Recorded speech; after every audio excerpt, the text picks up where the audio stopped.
एक बार की बात है, एक चोर था, नामी चोर था। चोरों में भी अपना स्तर होता है। बड़े बड़े चोर होते हैं, गुंडे माफिया होते हैं, तो वो भी चोर बहुत नामी चोर था। कभी आज तक पकड़ा नहीं गया था। उस पर भी कृपा हुई। एक दिन छुपते छुपाते चोरी करके ही भाग रहा था। संयोग से रास्ते में एक जगह किसी महात्मा का सत्संग चल रहा था। छुपते छुपाते सत्संग की भीड़ में जाकर के बैठ गया। वो सत्संग भी समापन की ओर था, जैसे आज है। सभी भक्त संत के चरणों में प्रणाम करके बारी बारी से जा रहे थे। कुछ अपने शंकाएं रख रहे थे, शंकाओं का समाधान ले रहे थे। उस भक्त की भी बारी आई, उस चोर की भी बारी आई। वो भी जा करके चरणों में बैठ गया और संत को अपनी सच्चाई बता दी कि मैं चोर हूं, मेरे स्वभाव में ही चोर है, चोरी छूटती नहीं है, मुझ पर भी कृपा करिए, मुझे भी अपने शरण में ले लीजिए। संत भी कोई सिद्ध महात्मा रहा होगा। संत ने एक बार भी उस चोर को चोरी छोड़ने की सलाह नहीं दिया।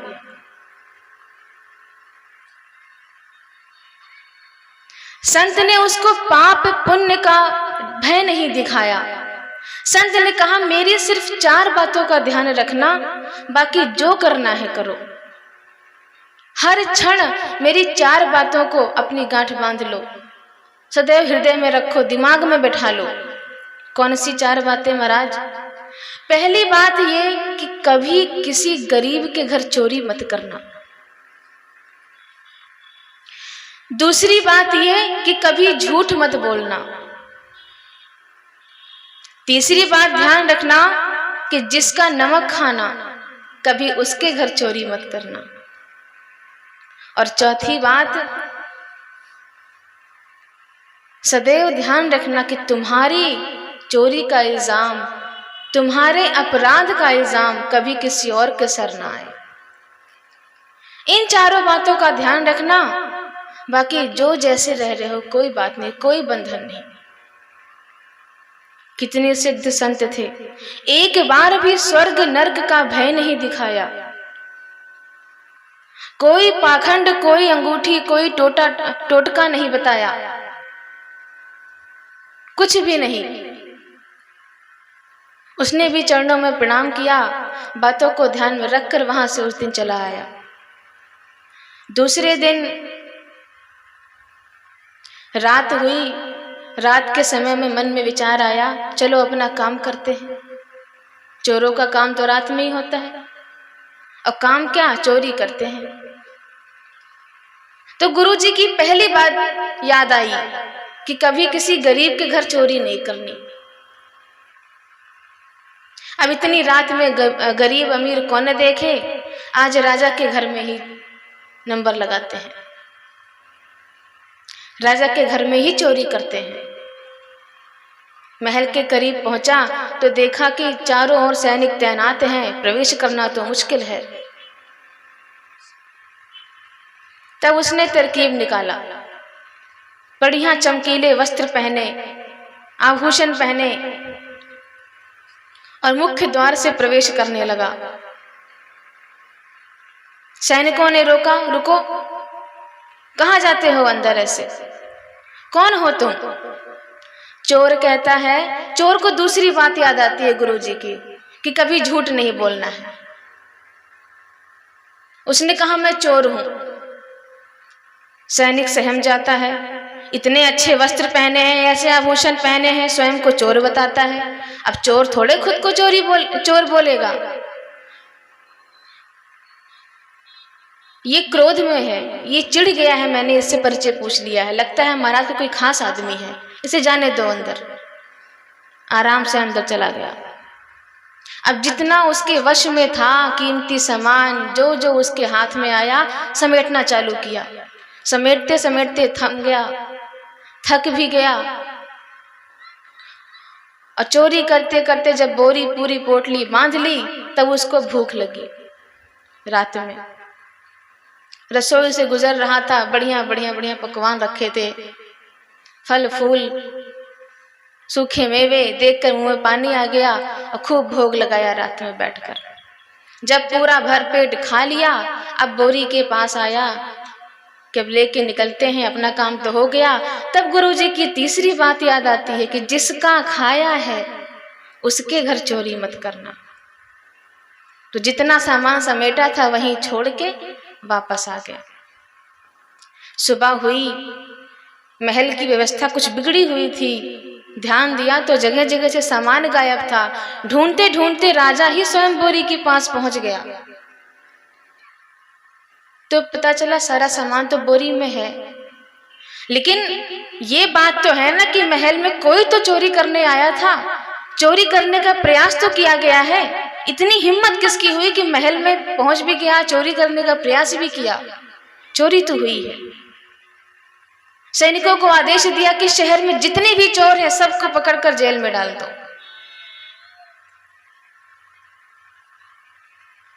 अब ये बात उस चोर तक भी पहुंची। गुरुजी की चौथी बात याद आई कि तुम्हारे किए का इल्जाम कभी दूसरे पर ना आए, ये ध्यान रखना। वो भागा भागा राजा के पास आया, ज्यों का त्यों सारा अपना गुनाह कबूल किया कि चोरी मैंने ही की, और उस संत के बारे में भी बताया कि समेटा तो मैंने ही, पर मैं गुरुजी की बात मानकर ये सामान यहीं छोड़कर चला गया। राजा अपने सिंहासन से उठा, उस चोर का हाथ पकड़कर अपने सिंहासन पर बैठाया और स्वयं चरणों में बैठ गया। तेरा गुरु भी कोई गुरु होगा, तुझे ज्ञान देने वाला भी कोई सिद्ध महात्मा ही होगा। वो तेरा गुरु बना वो ठीक है, लेकिन आज से तू मेरा गुरु है। मैंने बहुत सिद्ध महात्मा देखे, बहुत चमत्कारिक महात्मा देखे, लेकिन गुरु की बातों का ज्यों का त्यों अपने जीवन में उतार लेने वाला शिष्य पहली बार जीवन में देखा है। तो वो गुरु, वो संत तो चोर के गुरु बने, लेकिन गुरु की बातों को अपने जीवन में ज्यों का त्यों उतारने वाला जो चोर था वो राजा का गुरु बना। ये फर्क है जब हम अपने गुरुओं को, संतों को अपना आधार बनाते हैं। सदगुरु कबीर ने ऐसे ही नहीं कहा है कि पारस में और संत में बहुत अंतरो जान, वह लोहा कंचन करे गुरु कर ले आप समान। सच्चे संत, सच्चे गुरु का यही पहचान है, जिसके सानिध्य से हमारे भीतर आध्यात्मिक संचार होता है, जिसके सानिध्य से हमारे भीतर सत्य को प्राप्त करने की प्यास जगती है, जिसके सानिध्य से हमारे भीतर प्रेम और भक्ति जगती है। सच्चा शराबी वो नहीं जो शराब पीता है, सच्चा शराबी वो होता है जिसके साथ रहने वाले अच्छे से अच्छे भले भले आदमी भी दारू पीना शुरू कर दे। जुआड़ी वो नहीं जो खुद जुआ खेलता है, जिसके संगत में अच्छा भला आदमी भी जुआ खेलने लगे वो जुआड़ी होता है। इसी प्रकार सच्चा संत वो नहीं जो तिलक धारण करता है और लाल पीला सफेद कपड़े धारण करता है, जिसके सानिध्य से बुरे से बुरा आदमी भी भक्ति पथ पर चलने लगे, बुरे से बुरा आदमी भी प्रेम की भाषा बोलने लगे, वो सच्चा संत होता है। गुरु का अर्थ ही यही होता है जो अंधकार से प्रकाश की ओर ले जाए। अब अंधकार वो नहीं जो आंख बंद करने पर काला काला दिखाई देता है। अंधकार का अर्थ है हमारे संताप को जो दूर करे, हमारे दुर्बोध को सुबोध में बदल दे, हमारे रोग व्याधि को समाप्त कर दे, हमारे जीवन की बाधाओं को समाप्त कर दे, हमारे हृदय के ज्ञान के चक्षुओं को खोल दे।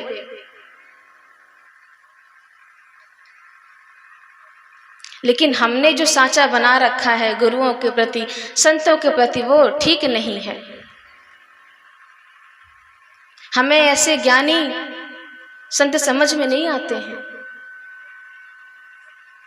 हमें तो चाहिए जिनके 10-20 आश्रम हो, 40-50 चेले आगे चल रहे हों, जिसका प्रबल प्रचार हमने देख लिया, जिसका बढ़िया प्रचार प्रसार हो, है बढ़िया एसी गाड़ी में घूमते हो, ऐसा सांचा हमने बनाकर रखा है। और जब तक ऐसा सांचे में हम किसी भी संत को फिट करना चाहेंगे तो कभी सच्चे संतों को सानिध्य प्राप्त नहीं कर पाएंगे।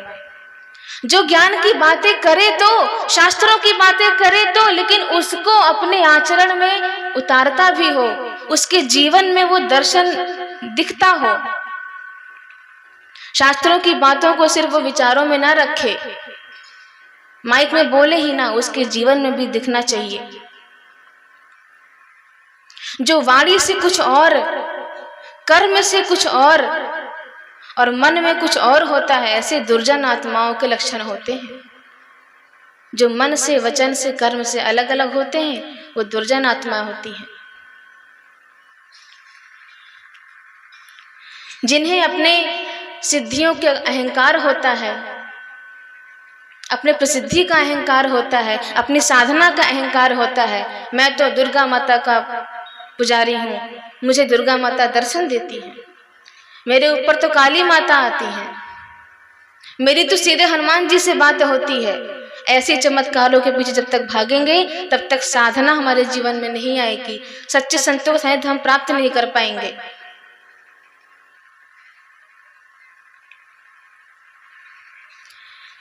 तन को जोगी सब करे, मन को करे न कोय, और सहजे सब सिद्धि पाइए, जो मन जोगी होए। बाहर से शरीर को रंग बिरंगे कपड़ों से सजा लेना, 3-4 किलो तिलक लगा लेना, या तो बाल बढ़ा लेना, या तो पूरा मुंडन करवा लेना, ये लक्षण नहीं होते हैं। जो मनसा वाचा कर्मणा एक हो, जिनके मन में सरलता हो, सहजता हो,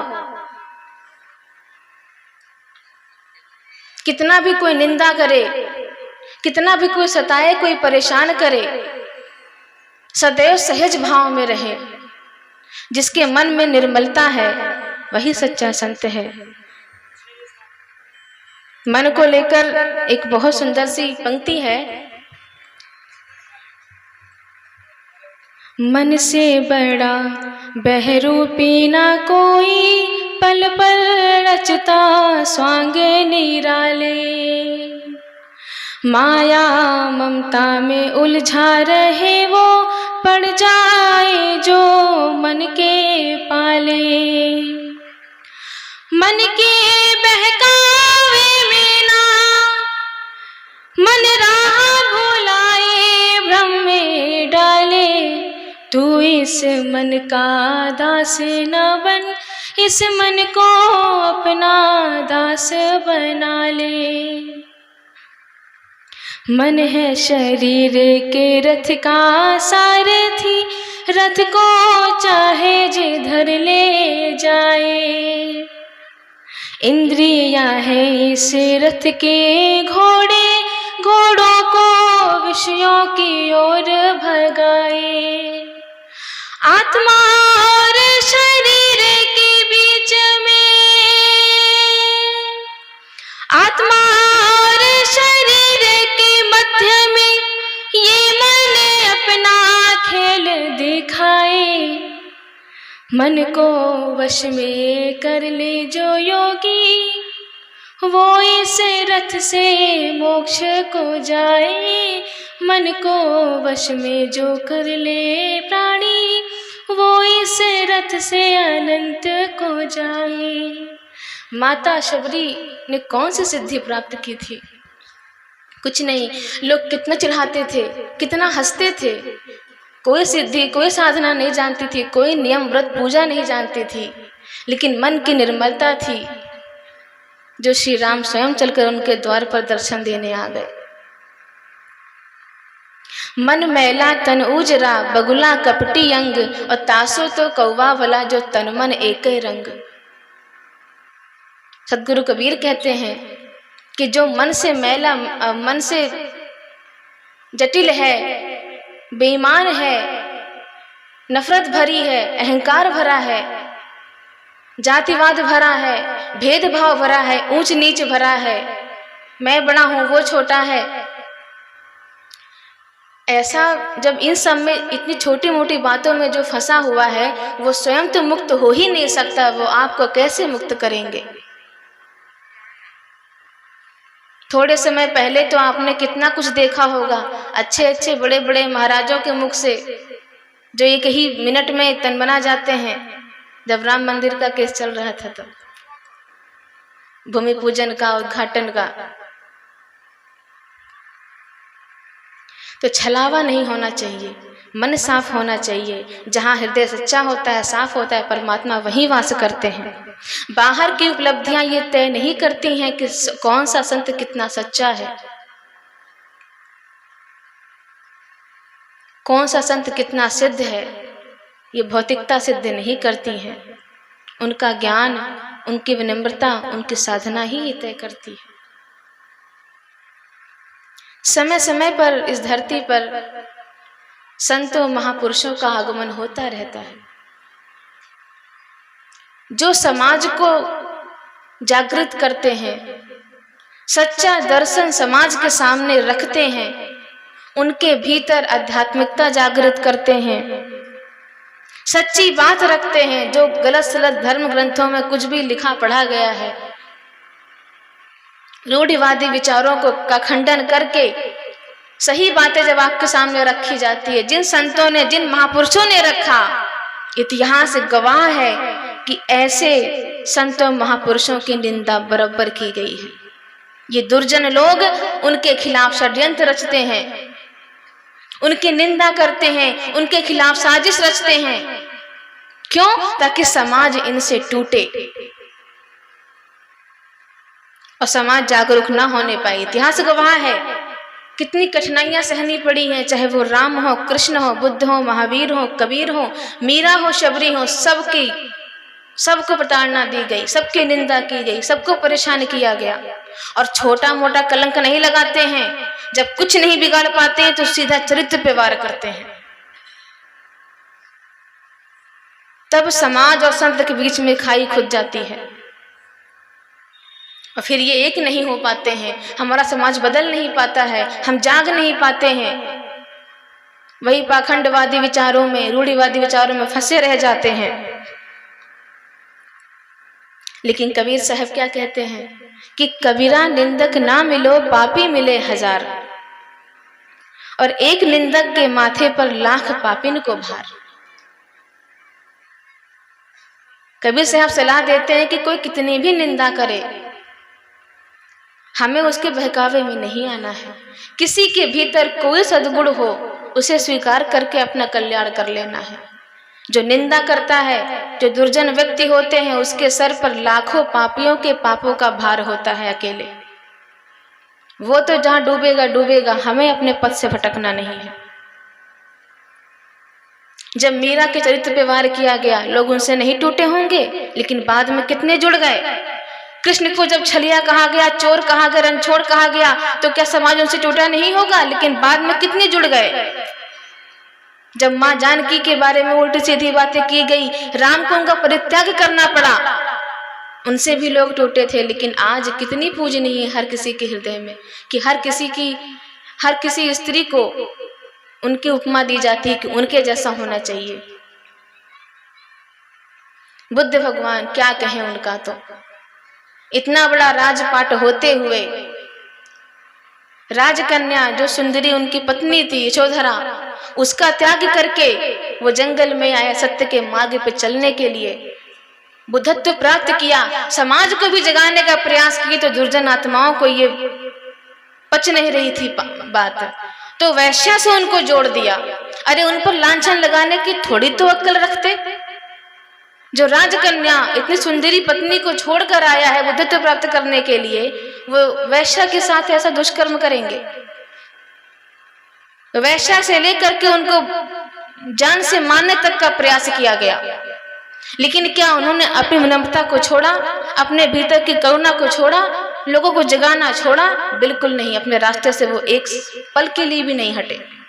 कबीर साहब को प्रताड़ना नहीं दी गई, कितने डराया गया, कितने धमकाया गया, लोग गाली देते थे चलते थे रास्ते पर तो, लेकिन कबीर साहब माफ करते गए और हर किसी के हृदय में ज्ञान का प्रकाश भरते गए।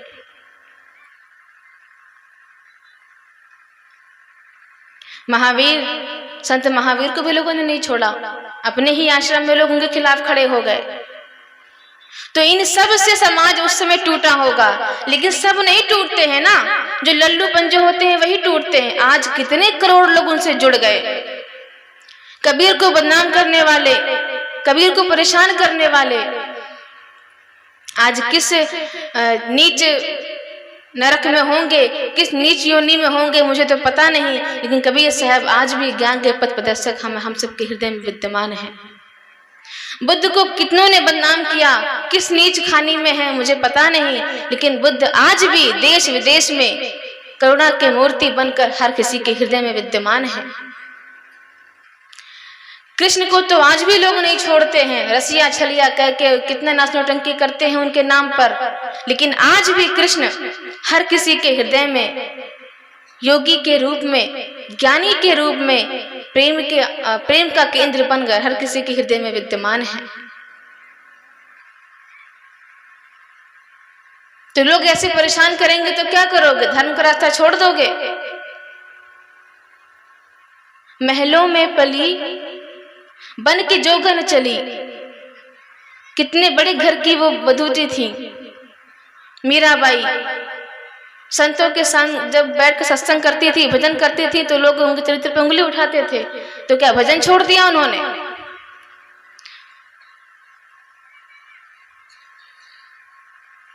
नहीं, किसी के बहकावे में नहीं आना है, किसी की निंदा में नहीं जाना है।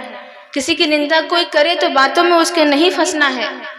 हमें अपने धर्म के रास्ते पर, सत्य के रास्ते पर चलते रहना है और समय समय पर ऐसे संतों का, सत्संग का सानिध्य प्राप्त करते रहना है। ये संतों का प्रेम नगर है, यहाँ संभल कर आना जी। ये प्यासों का प्रेम नगर है, यहाँ संभल कर आना जी। यहाँ द्वैत की सुई न चुभती, धुले बताशा पानी में। ताज पहन कर संत घूमते सतगुरु की राजधानी में। यहाँ नाव में नदियाँ डूबे, सागर दीप समाना जी। ये प्यासों का प्रेम नगर है, यहाँ संभल कर आना जी। चार धाम का पुण्य मिले हैं इस दर शीश झुकाने में। क्या है मजा वहाँ जीने में, जो मजा यहाँ मर जाने में। हाथ बांध कर मौत खड़ी है, चाहे खुद मर जाना जी। हाथ बांध कर मौत खड़ी है, चाहे खुद मर जाना जी। ये संतों का प्रेम नगर है, यहाँ संभल कर आना जी। और यहाँ पर ऐसा बरसे रंग, यहाँ पर जन्म जन्म तक मन भीगे। फागुन बिना चुनरिया भीगे, सावन बिना भवन भीगे। ऐसी बरखा होए यहाँ पर, बचे न कोई घराना जी। ऐसी बरखा होए यहाँ पर, बचे न कोई घराना जी। ये संतों का प्रेम नगर है, यहाँ संभल कर आना जी। ये प्यासों का प्रेम नगर है, यहाँ संभल कर आना जी। यहाँ न झगड़ा जात पात का और न झंझट मजहब का। एक सभी की प्यास यहाँ पर, एक सभी का है प्याला। यहाँ प्रभु से मिलना है तो पर्दे सभी हटाना जी। यहाँ प्रभु से मिलना है तो पर्दे सभी हटाना जी। ये प्यासों का प्रेम नगर है, यहाँ संभल कर आना जी। ये संतों का प्रेम नगर है, यहाँ संभल कर आना जी। इसी के साथ मैं अपनी वाणी को विराम देती हूँ और आप सभी को बहुत बहुत शुभकामनाएं। ऐसे ही आप सभी संतों को सानिध्य लेते रहें और अपने जीवन में बुढ़ापे का इंतजार ना करें। जब कोरोना काल था तो ये सिद्ध हो गया कि उम्र का तगाजा नहीं होता। 28 साल का युवा भी, 55 साल का व्यक्ति भी, 10 साल का बच्चा भी, सब एक साथ जल रहे हैं शमशान में। तो जो बुढ़ापे का इंतजार करते हैं ना, वो सीख लें कम से कम कोरोना काल से कि कब किसका बुलावा आ जाए। जब कान सुन न पाए, पैर चल न पाए, हाथ कुछ दान दे न पाए, तब आप धर्म के रास्ते पर चलने का सोचते हो। भजन कर मस्त जवानी में बुढ़ापा किसने देखा है। कान से बहरे हो जाओगे, भजन भी सुन नहीं पाओगे। कान से बहरे हो जाओगे, सत्संग भी सुन नहीं पाओगे। भजन कर मस्त जवानी में बुढ़ापा किसने देखा है। भजन कर मस्त जवानी में बुढ़ापा किसने देखा है। पैर से चल नहीं पाओगे, तीर्थ भी कर नहीं पाओगे। गुरु दर्शन को कैसे जाओगे। तीर्थ कर मस्त जवानी में बुढ़ापा किसने देखा है। भजन कर मस्त जवानी में बुढ़ापा किसने देखा है। कल मैंने ये बात कही थी ना कि राजा ने क्या कहा, मैं महलों में रहता तो हूँ पर मेरे भीतर महल नहीं रहता। हम संसार में रहते तो हैं, इस ऐश्वर्य में जीते तो हैं, दास दासियां तो हैं, रानियां तो हैं, लेकिन ये सब मेरे भीतर मेरे मन में नहीं है। जब मेरे पास है, मेरे नहीं है। कुछ किया होगा इतना अच्छा कि मिल गया है, संयोग से मिल गया है, उसको निभा रहा हूँ। किसी भी पल छूट सकता है, इसके लिए तैयार हूँ। प्रति पल मैं मौत की आहट सुनता हूँ, इसीलिए मेरे मन में कोई विकार नहीं आता है। अगर घर में रहते रहते आपकी धीरे धीरे आसक्ति छूट जाए और ऐसा ही भाव मन में आ जाए, तो घर छोड़कर आश्रम में जाकर रहने की आवश्यकता नहीं पड़ेगी। सब घर ही छोड़ दोगे तो फिर घर पे कौन रहेगा। तो घर में ही रहकर मन को निर्मल, परिवार में सबसे प्रेम से रहना, समाज में कभी भी किसी की भी कोई जरूरत हो, जितना हो सके किसी के काम आना, माता पिता गुरु की सेवा करना, यही सब मानवता की पहचान है, धार्मिकता की पहचान है, एक वैष्णव होने का पहचान है।